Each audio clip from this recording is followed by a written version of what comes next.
Hello, everyone, and welcome to day 2 of Career Bootcamp 2023. This session is going to be called Networking to Stand Out. Please note that this session will be offered in English and in French simultaneously. And to view the French session, please return back to the agenda and click the link for Réseauter pour se démarquer. I would like to begin by acknowledging that I am here on the traditional unceded Tory of the Mi'kmaq people. The Mi'kmaq people have lived here since time immemorial, and I encourage you all to acknowledge the land that you're on as well. Career Bootcamp is the largest conference in the GC, and its only goal is to support you and your career journey. As we move through today's session, please share your questions by using the Q&A button in the language of your choice. You can vote for the questions that you like by clicking on the thumbs up button. As well with all FIN sessions, this session will be recorded so you can go back and check out the recordings for insights at a later date. Please note that the opinions of the moderators and panelists on this session are their own experiences and their own opinions and do not necessarily represent the entirety of the Government of Canada. We bring in the best speakers for you, and I know you're going to love today's session. So without further ado, I'm going to hand it over to Gabriel. First of all, what a complete and tremendous honor it is to be joining all of you here today. I'm also calling in from the traditional unceded territory of the Mi'kmaq Nation, of which I am a member, and I'm so happy to be joining you today. We've got an amazing panel for you today. I'm going to start by introducing them, but before I do so, I'd love to just put up a couple poll questions for your consideration.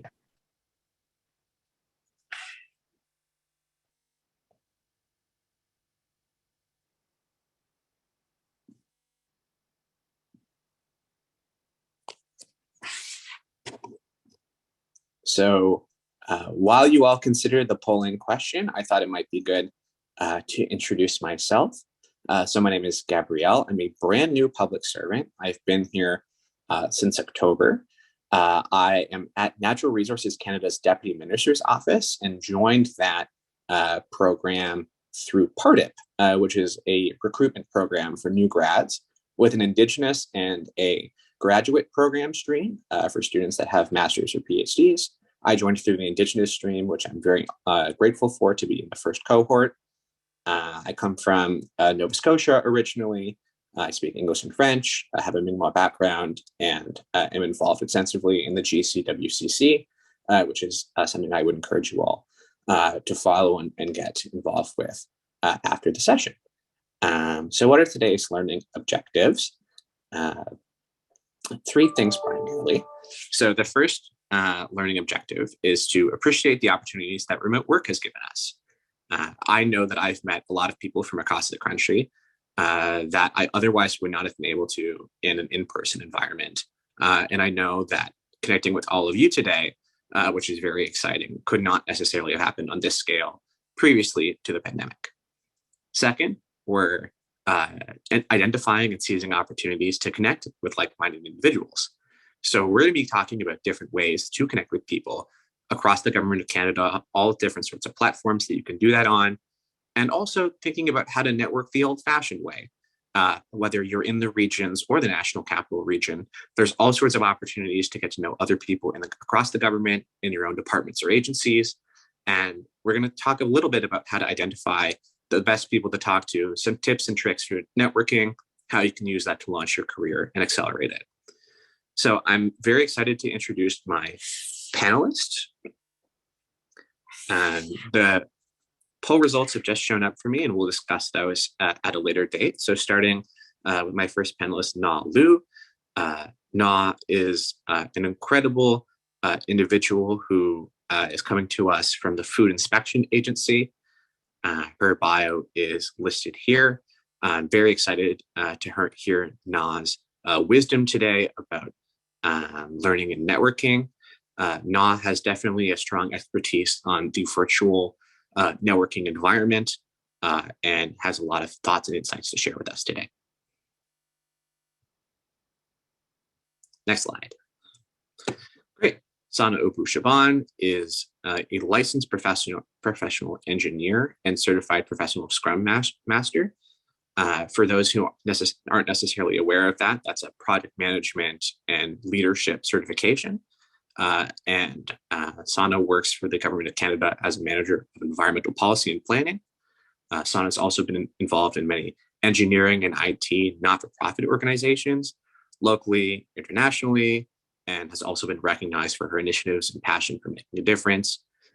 She continues to promote diversity and inclusion for women in tech through her work, through public speaking, and many volunteer roles. Sana is the co-founder of Women in Information, Science, and Technology network at CBSA, and works on numerous other boards.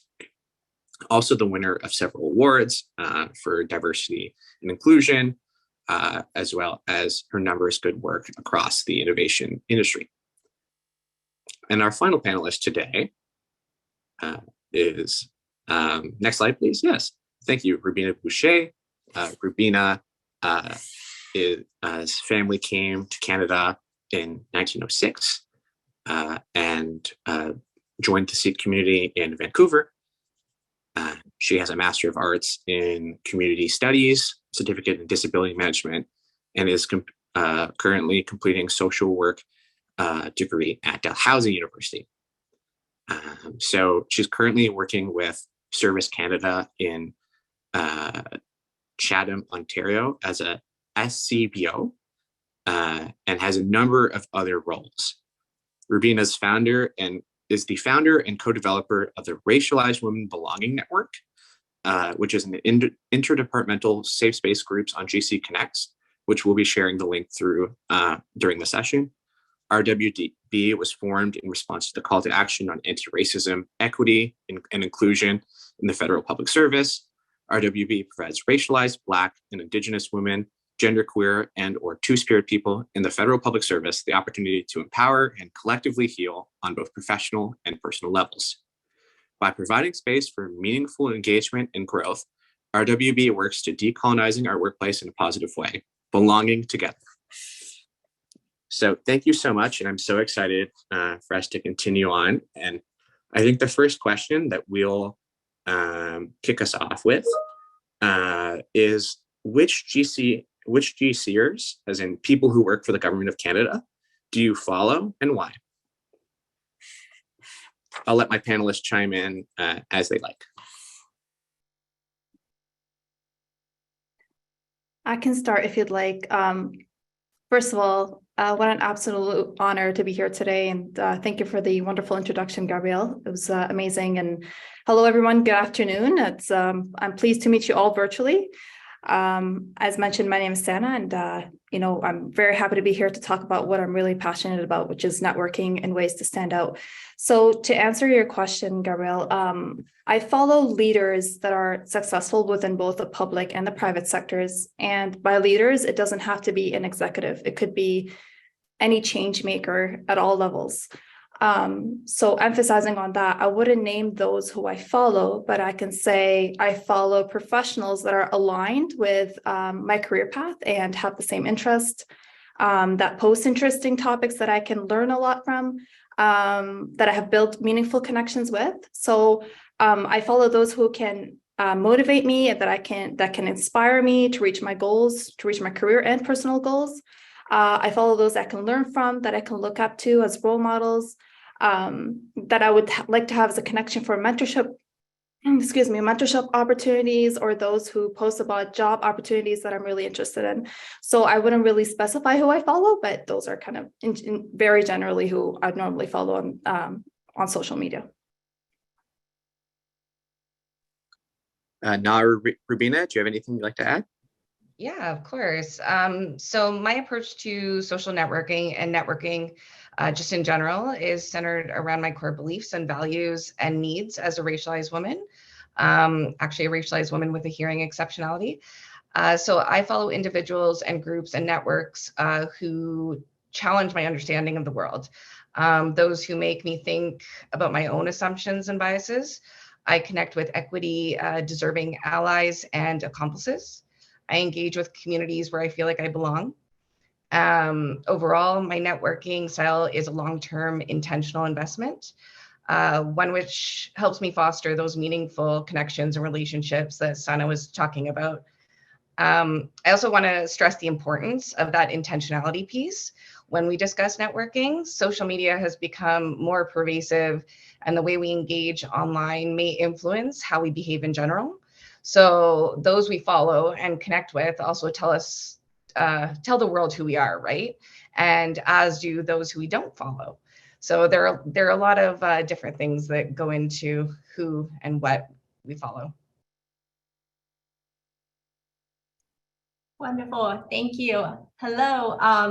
I want to say thank you to all 618 of you that is joining us here today. I know that time is a gift, and I really, really, truly appreciate that you chose to spend that time with us here today. Clearly, networking is an important topic to you. So to answer the question, who I follow on which GC do I follow on social media? It's you. I follow everybody that I meet. This is my approach, similar to Rubina's. My approach to social networking is long-term, maintaining networking and connection. So I don't differentiate executives versus influencers versus just normal GCer who just want to connect with others. I follow all of you that I connected with, that I personally interacted with. Full disclosure, I just added the panelists on this panel and the moderator 2 days ago on LinkedIn so that we could connect more. For sure, I will be connecting with Sana and asking her questions because I have a special interest in Scrum Master certificate. So that's an example of how I network. It's personal. I want to build that personal connection and maintain that conversation for the long term. So all of you, let's connect. Add me on LinkedIn. Reference that we met here. I will accept, and we can start conversations. Yeah, and that's one of the beauties of social networking, so to speak. And for me personally, I know that I like to follow a lot of deputy ministers or assistant deputy ministers in areas that I might be interested in working in the future. And so getting to meet some of those people and understand their priorities has given me stuff to connect over. There was an individual who posted a fascinating article that they wrote on LinkedIn about the Arctic and Canada's role in the Arctic. And that's something that I have a particular interest in. And I sent him an email and I said, hey, I loved your piece. I'd love to get together and talk about some of your thoughts about the Arctic and what are some challenges going on. And that person's now a mentor of mine. But I found out about that person who, is very senior to me and who in my day-to-day life I would not have met otherwise by just reaching out. And I think a big message and takeaway that you'll hear repeatedly through today is do try and be confident when you're reaching out to people. And I know that we all have some thoughts about confidence in networking and advocating for yourself. I'm wondering if any of my panelists want to chime in a little bit there.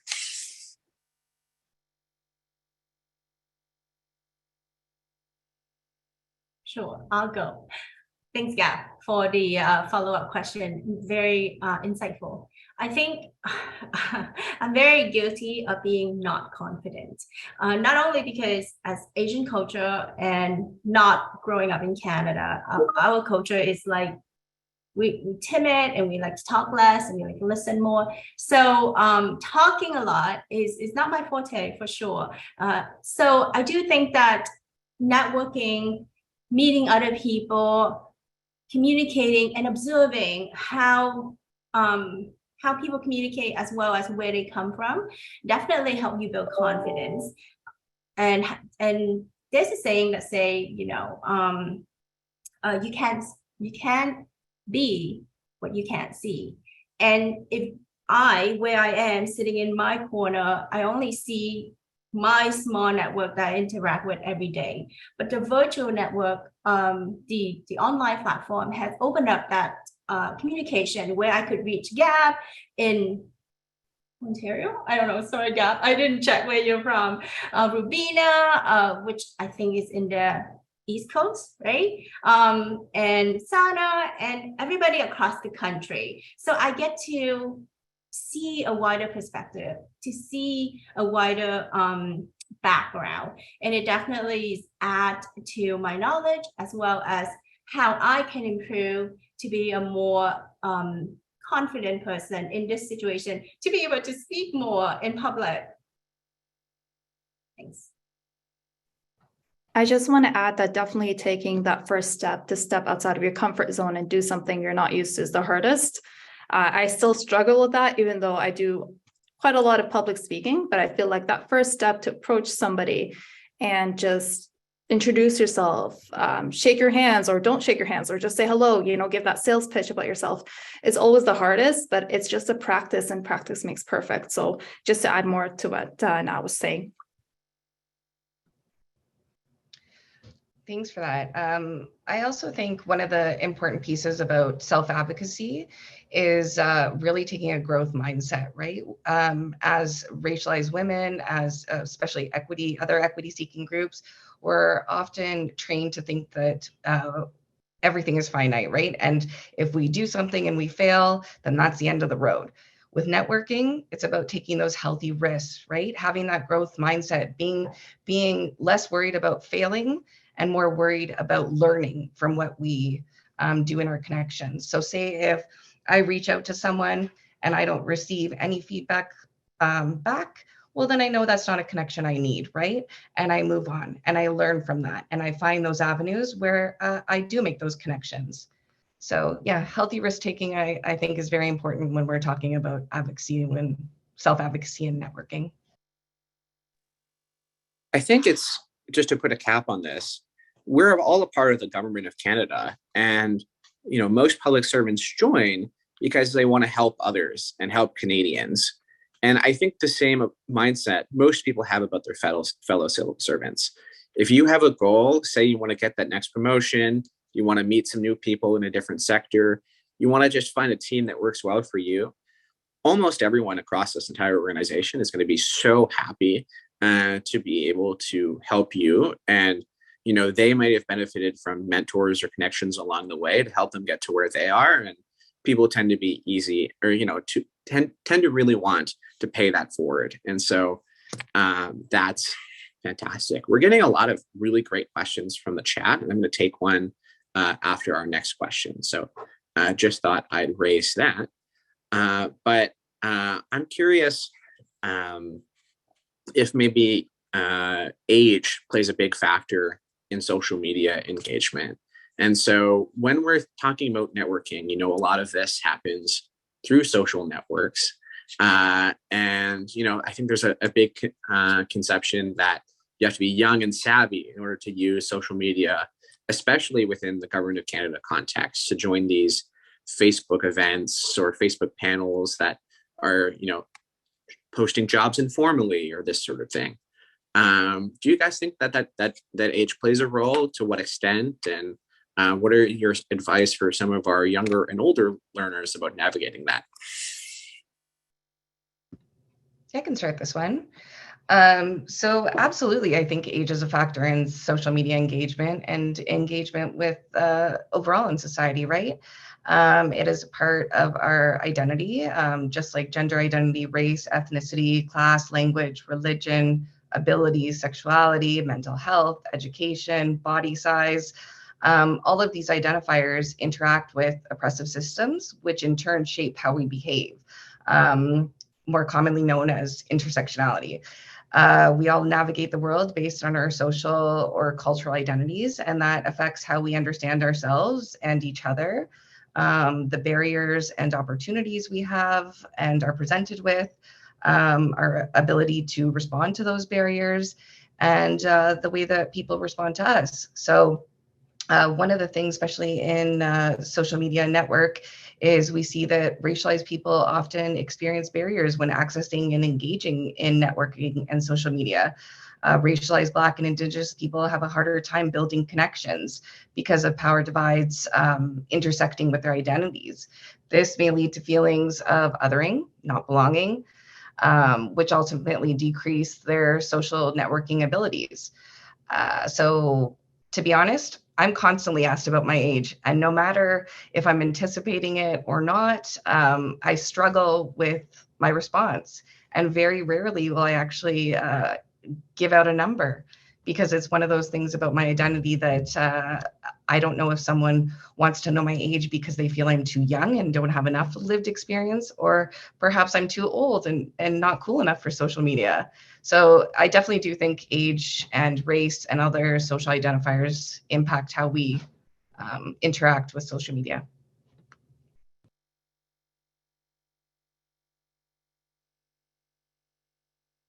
Do you Go wanna ahead. Go ahead. Thanks, Anna.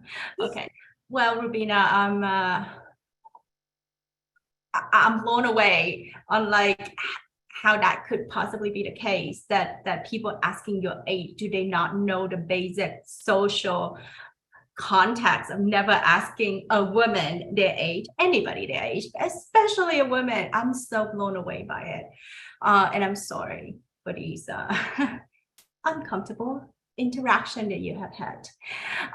In my experience, I agree with Rubina that from a demographic perspective, age does have an impact. Like there probably is more social media user that are at a younger age group than at an older age group. Probably from a statistic and from like a data perspective, simply because how the younger generation are raised. They were raised online with social media at age, I don't know, 5. I don't know. But I don't think it has to be that way. I think that those of us are here trying to build a network. You don't have to take that misconception into heart and to execute it as is. You can challenge it. Like if you are comfortable with writing and communicating in public, be on social media. That's like a really good platform for you. If you're not like me, I'm not comfortable with writing in public and communicating in public, I still can leverage the social media platform.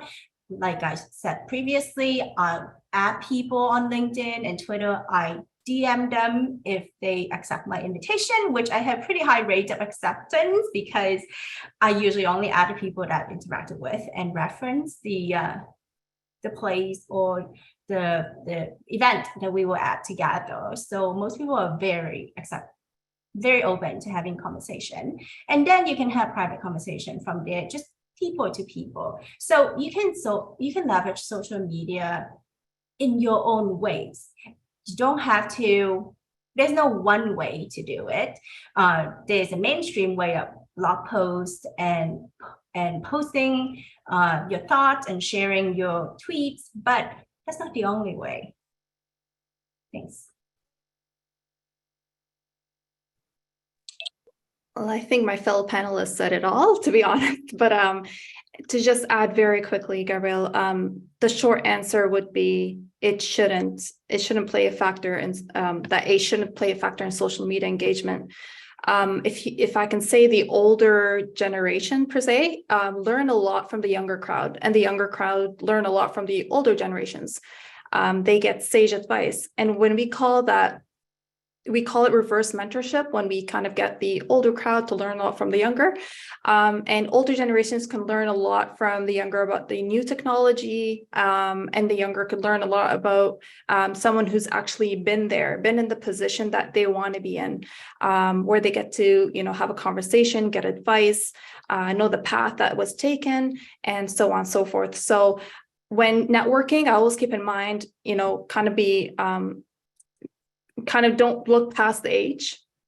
You learn from all age groups, and keep in mind that some of the older generations don't use social media, unfortunately. So there are some platforms on there that they're more commonly used by older generations that the younger don't use. So keep that in mind when connecting, that sometimes it could be difficult, and that could be the only barrier that I can say between different generations in the crowds. Yeah, my boss isn't here, so I can say this with certainty. I've used social media to get job interviews before, through networking, through informal pages, and just sending a quick note to different hiring managers saying, here's what I'm really interested in doing, and here's my experience. And you can tell from looking at any of my social media pages, I started at the government in October. I'm brand new, but so far everyone has been really receptive in meeting with me, even if they don't think I'm a good fit for the position right now. What should I be working towards to get to that position, or what kind of experiences are helpful to me? And so I'd really encourage anyone, as sort of a main takeaway for the event, to please do take a chance and send an email based on something you might have seen on social media, because you never know what might happen and the wonderful success that might lead you to. So now I think I'm going to integrate some of the chat questions, because we've had some great ones. So I think the first question we'll start off with is about the standing out and competition for GC networking. So I'm not sure if it's displayed, but the question basically posits that everyone's trying to stand out from the clothes they wear. I put on a suit and tie today to try and look my best for all of you. How do we stand out? How do we make a good impression? But also, how do we deal with maybe that stress to make a good impression and manage our own expectations of ourselves? So it's a sort of a two-part question. And how do you stand out, but also that pressure to stand out, how do you deal with it and maybe calm yourself down in these situations?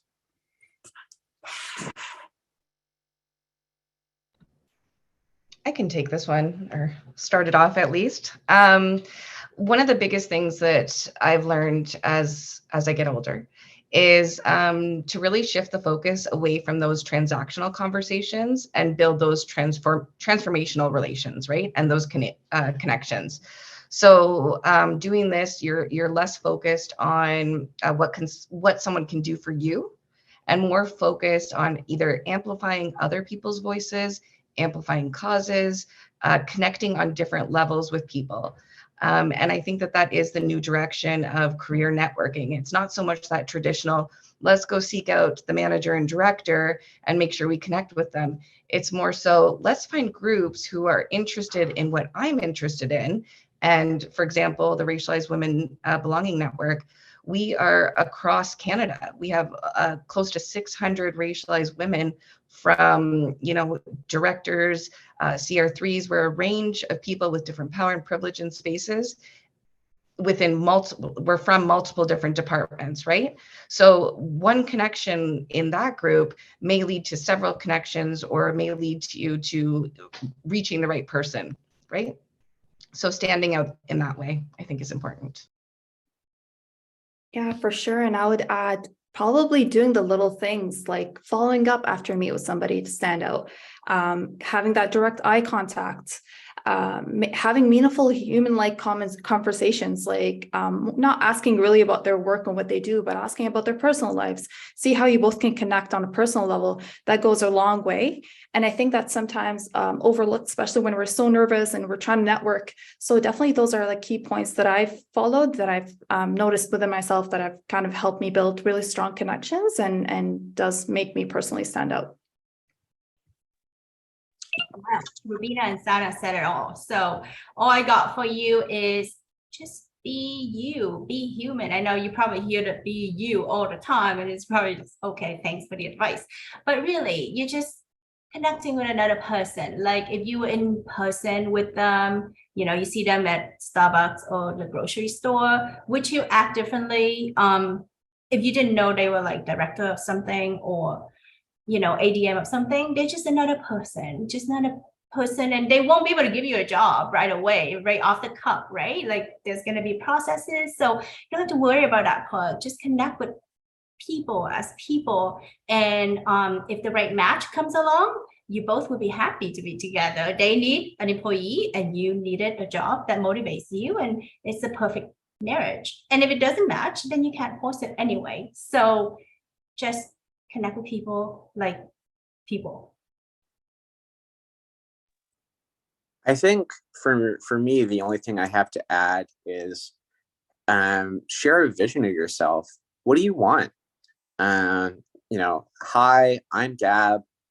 I want to make a difference for Indigenous people in Canada through my career.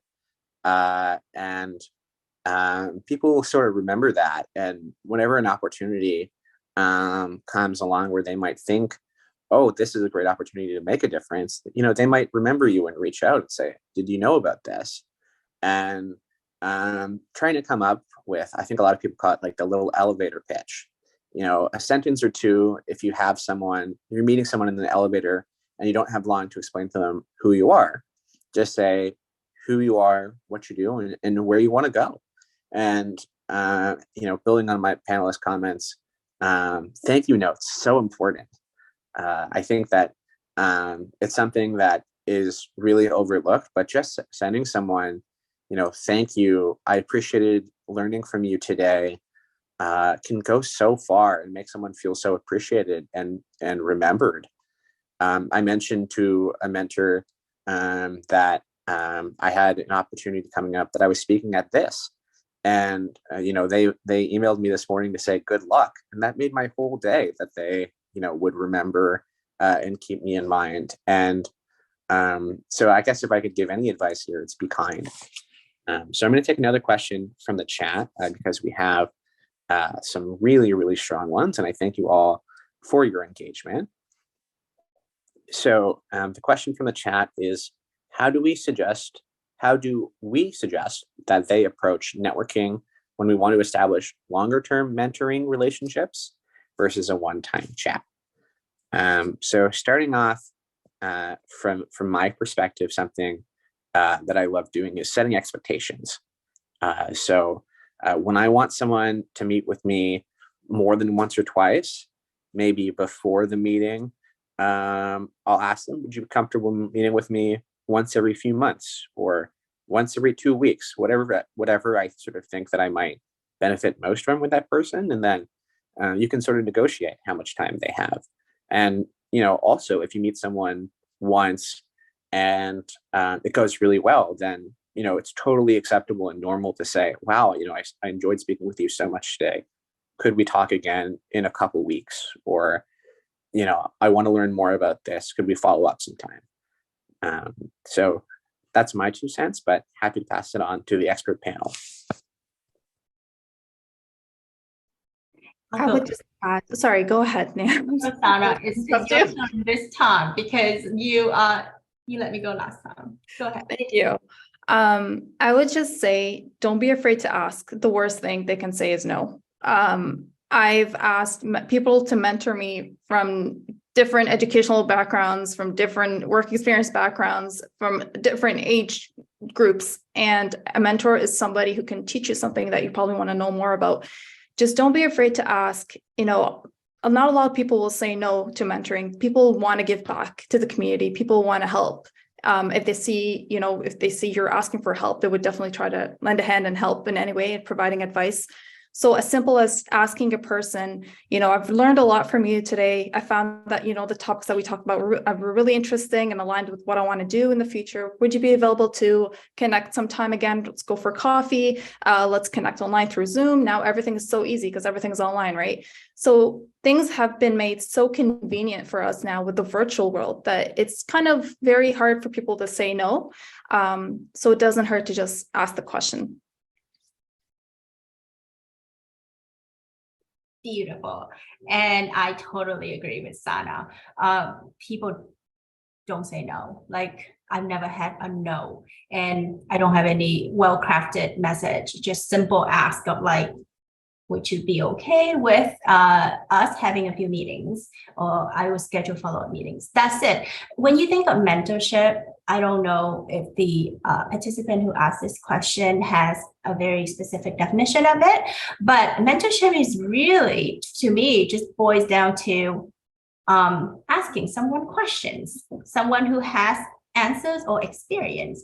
Everybody loves to talk about their experience or very much willing to share their experience. Mentorship, I must note, is not like a therapist. Mentors are not therapists. They won't like discover you, solve your emotional situation. They will answer your questions. They will prompt questions to help you discover for yourself, but you have to come to them. In my experience, I have to come to mentors with questions, with curiosity, with direction, with knowing where I want to go or what's the next step that I'm trying to achieve. They help guide me to discover it for myself, but they won't be able to solve all my problem if I don't even know what I want. So to the participant who asked this question, ask yourself where you want to go or what you want to do.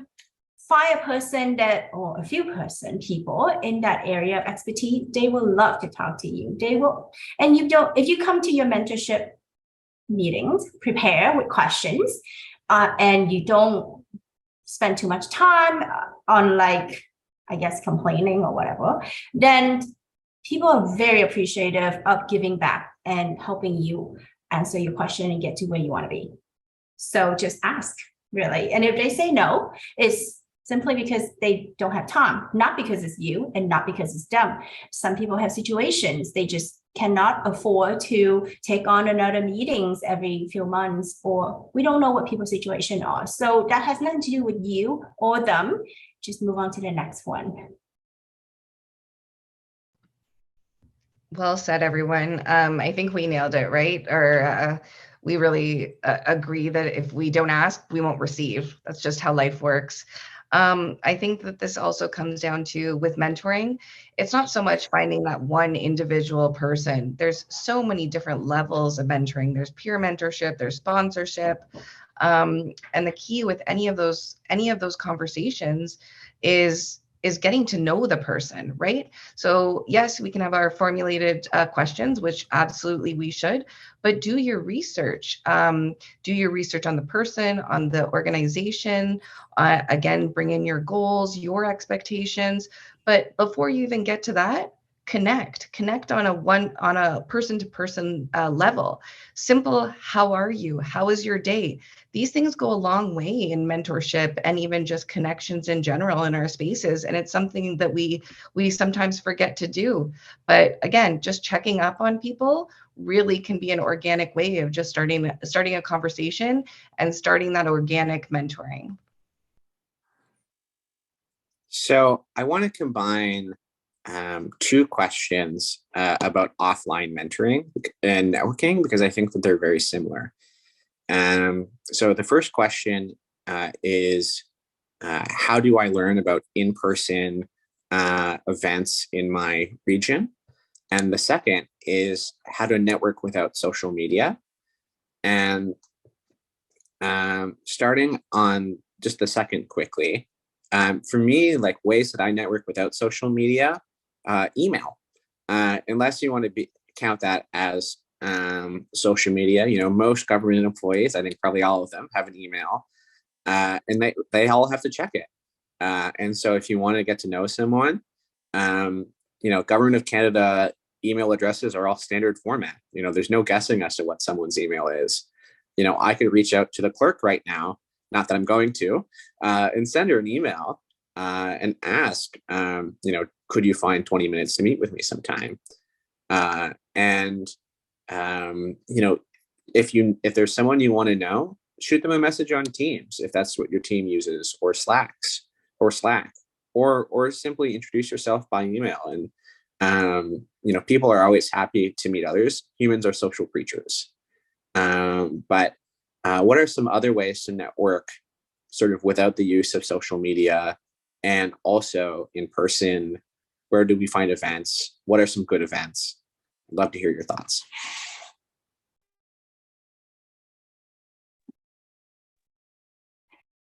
I can start if you'd like. So I'm all about networking in person. The majority of the events that I attend per se are mainly in, let's say I find out about them through GC Connects, GC Collab, but mainly are through LinkedIn, Facebook groups, Twitters, any social media apps. So the irony is I do find a lot about those events that I attend through social media.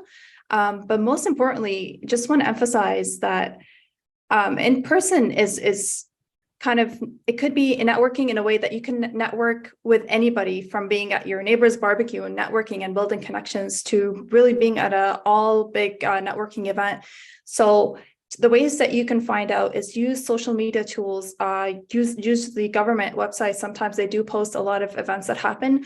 I know for myself, I am involved heavily with different associations and organizations and clubs across different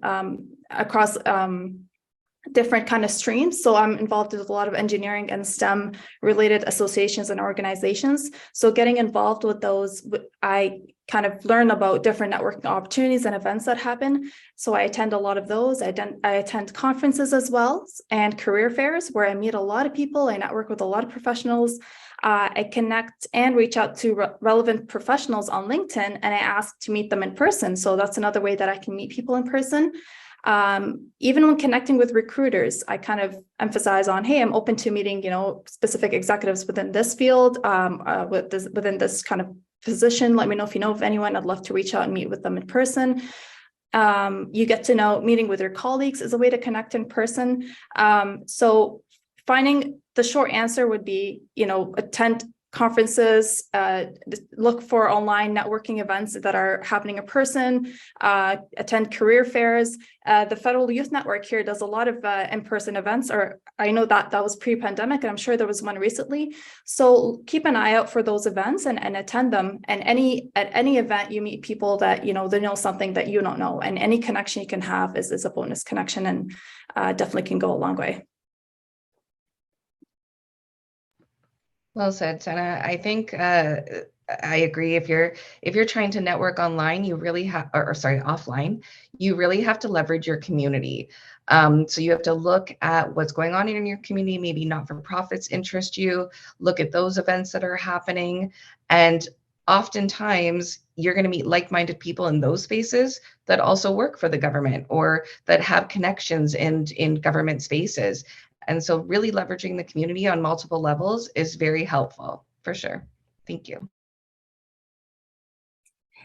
I don't have new things to add. I have to say that because we live in the digital age, to avoid digital completely is not likely to help with meeting people.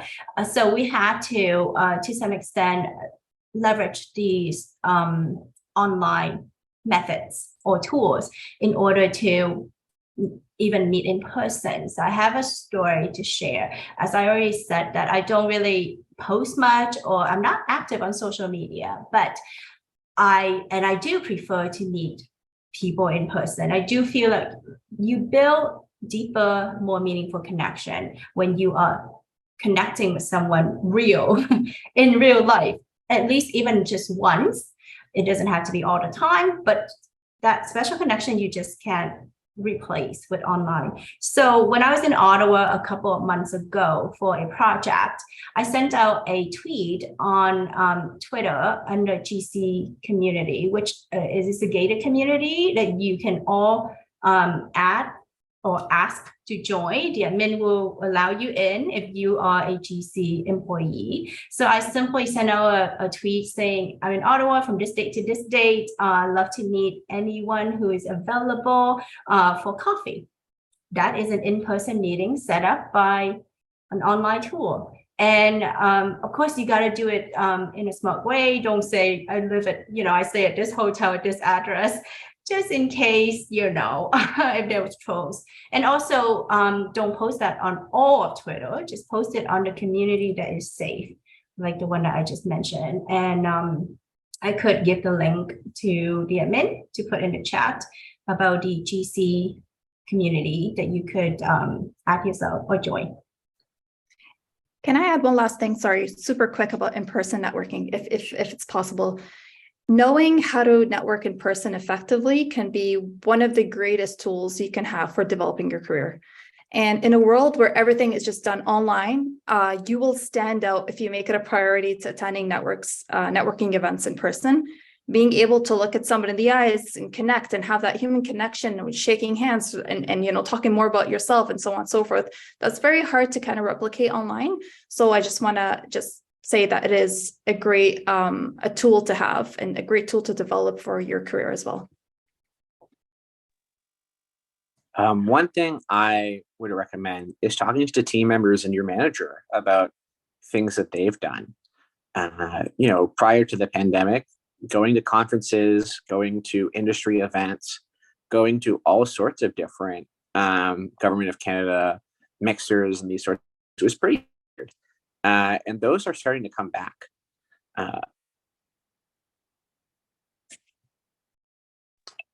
Sorry, I think I froze there for a second, but nonetheless, as we return to an in-person environment, so many events are coming back, and it's so wonderful to have those opportunities. And so think about, the youth network in your region. Think about industry events, conferences. Think about just having an open mind and asking people, what sorts of in-person networking do you go to, and what have you found helpful in the past? And I think using your network, right? You have a goal, you ask. That's sort of the best way to find out about these events. That said, I do want to just raise one little flag. Networking is very important, but it's not so important that you need to get it 100% right, that you need to really make yourself so nervous that it's unpleasant. If you don't want to network, you don't have to. You can succeed in your job without knowing a million people from across the Government of Canada, but getting to know your colleagues, asking them questions about themselves, sharing your goals and how you want to get there, and seeking other people's advice is a very important and useful strategy. So we're getting a lot of comments in the chat about anxiety and energy and managing, networking with the rest of your life. And, I don't think any of us would tell you that networking is the number one and only ingredient to success. And taking balance is very important. So I'm going to go through one more chat question before continuing on with some of our regularly scheduled programming.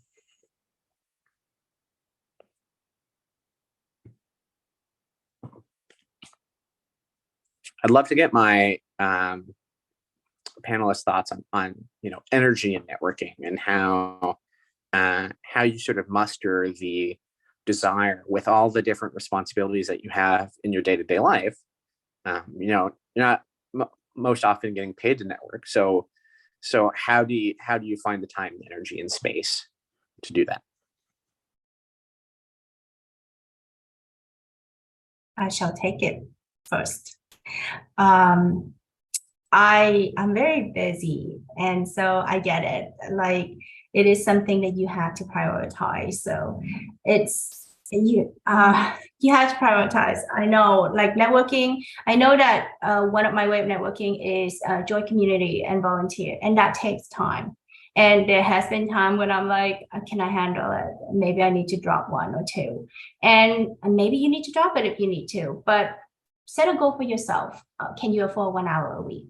Can you afford, I don't know, 1 hour a month is better than zero if that's all you can afford.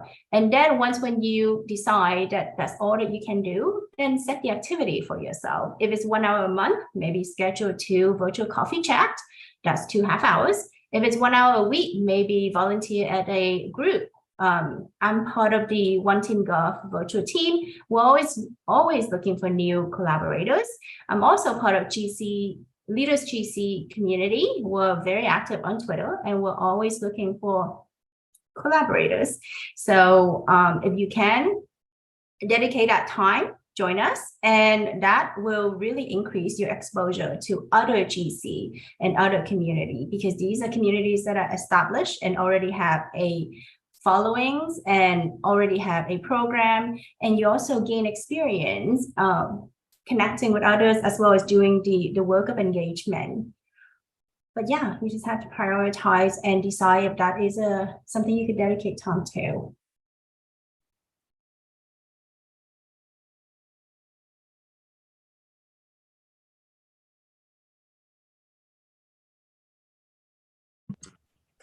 Sorry, I couldn't find my unmute button there. Oh, there we go. I think a way to manage our emotions when it comes to the emotional investment that we're giving to networking is to either have a routine, like Na said, like do some time blocking is also often very successful and helpful, and make it a part of your practice, right? Are you engaging simply to do your career development, or are you also engaging in social media for pleasure? So figure out when and where and what times of the day you're doing each, and time block. It's very helpful, and it also it's a helpful little practice.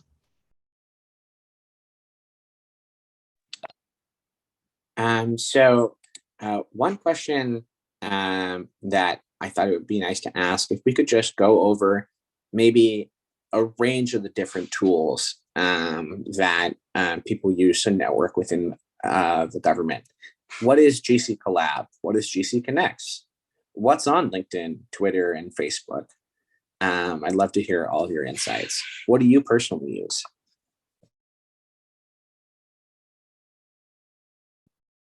I'd say I'm more of a LinkedIn person than unfortunately compared to, I don't use GC Collabs much or GC Connects, but I'll start using that hopefully this year. The reason is I feel on LinkedIn, I can connect more with the private and public sectors. I do talk a lot about women in STEM and a lot about those initiatives and whatnot, women in leadership. So to me, I feel like my niche is basically more kind of visible within LinkedIn. And I do connect a lot with like-minded people. And I also connect with a lot of deputy ministers on LinkedIn, and I connect with a lot of executives that I inspire to become like them one day. So to me, it's I do connect for LinkedIn also because I realize that, if there's this instant messaging. If I really want to reach out to somebody, I can message them on LinkedIn. I don't have to go through the formal emailing or like GC Connects. I'm not sure how that really works in GC Collab, but I feel like LinkedIn is more of an instant message, faster approach to networking.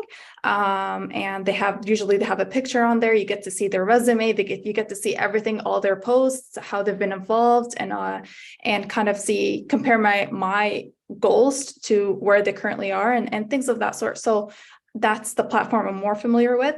I know there's Facebook groups for different classifications across the government, and I know there's Facebook groups for Federal Youth Network and all that. Those are really nice for seeing if there's welcoming new people who are joining the federal government. It's good for learning more about events that are happening in person or virtually, where you can network and meet people and anything of that sort. And Twitter, of course, it is another way to network, where you kind of see what people tweet, see if you're interested in attending any of the events online or in person as well. Sana said it all, so I actually don't have anything to say. It's true. Twitter and LinkedIn, those are the only two platforms that I use. And that's all the time that I have. So I just limit it to those two platforms. So again, choose your platform and manage. You don't have to be everywhere and do everything. Just choose one and just keep it consistent, and you will really see the results over a long term. So I happen to be extremely partial to the Government of Canada Informal Policy Facebook page. I would consider it one of my 5 best friends. I spend a very significant amount of time looking at the informal job postings, that is without formal GC jobs competitions on there, and emailing managers. It is, in fact, getting access to those informal job postings, some of which have been sort of within my own department by managers I knew. Getting access to those has been a huge tool for me in moving my career forward, because formal competitions are hard. They take a lot of time, and there's a lot of applicants. But if you reach out in these informal competitions, someone might just have that acting for you, or that promotional assignment that you've been waiting for that otherwise you wouldn't have found. And so not only is social networking a great way to meet people, but it's also a great way to either introduce yourself directly to hiring managers at large, making a little post saying, hi, I'm Gab. I really want to work in Indigenous policy. I'm available starting in March, just saying. But I think not only can you see the jobs, but it's a two-way conversation. You can introduce yourself and hiring managers will see that. So I'll get the link to that Facebook group posted in the chat in just a second. But we're coming near the end of our remarks. So I just wanted to give the members of our panel just an opportunity to do any closing remarks. If you have any big takeaways you want to give for everyone.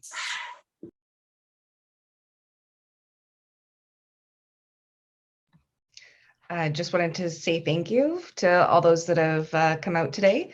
And I'm also happy to continue this conversation with you personally. And I can post my personal email in the chat if you want to reach out to me. Thanks so much. Go, Sana.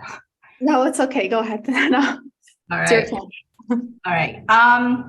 Well, I just want to say, everyone, to all the participants, I think like if you're here for this session, networking is important. And deep down, you already know how to do it. There's a lot of how-to out there. There's a lot of resources out there. So knowledge is not going to transfer into fruition if you don't action it. So just do one thing today.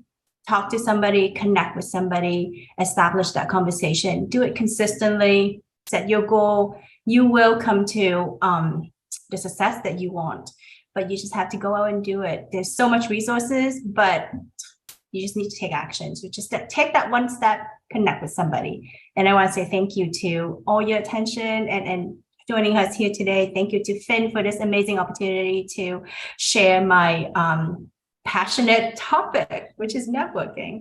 Over to you, Sana. Thank you, Na, and I echo what Na and Rubina has mentioned. Connect with me on LinkedIn, connect with me on Twitter. I'm always here to help and always happy to mentor as well. I just want to say that, I've been there. We're all been there. It takes, the first step is the hardest step, but, once you step out of your comfort zone, magic will happen. You never know who you might meet and where they can take you. You never know, your connection, how it can help you, progress in your career. So step out of your comfort zone, network, and whether virtually or in person. And if you need the support, your people who you can count on in terms of professionally or personally.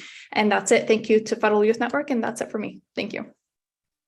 Perfect. So thank you so much to all the panelists. You guys are such a wealth of knowledge. And I know I personally learned a lot.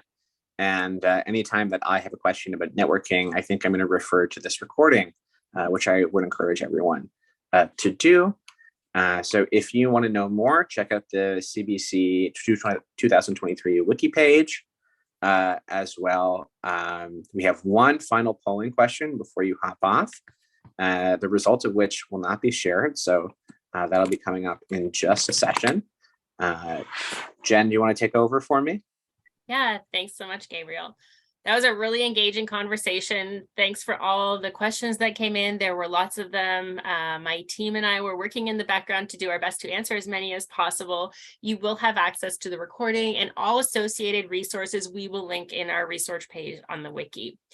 So the poll that's up on the screen right now is asking you if this was a good use of your time. I know you would have liked to have talked about networking for longer, and it would have been fun to talk about networking in person, but we're asking you if you had fun during this hour and learned some things. So yes, no, and I don't know. That will help us to determine if we need to offer more sessions on this topic. Thanks for joining us today. The final session for today is going to be regional career development in a hybrid world. I noticed some folks had mentioned in the Q&A that they were in a region and not in the NCR. So that's something you might want to check out at 2:30. There's also an opportunity to network with other GC employees that's going to take place in Wonder Me between 4 and 5 Eastern Standard Time. The link to all of the sessions, as well as all the networking events, can be found in the V-Expo on the agenda. And like I said, all the resources will be available on the wiki page, as well as all of the recordings.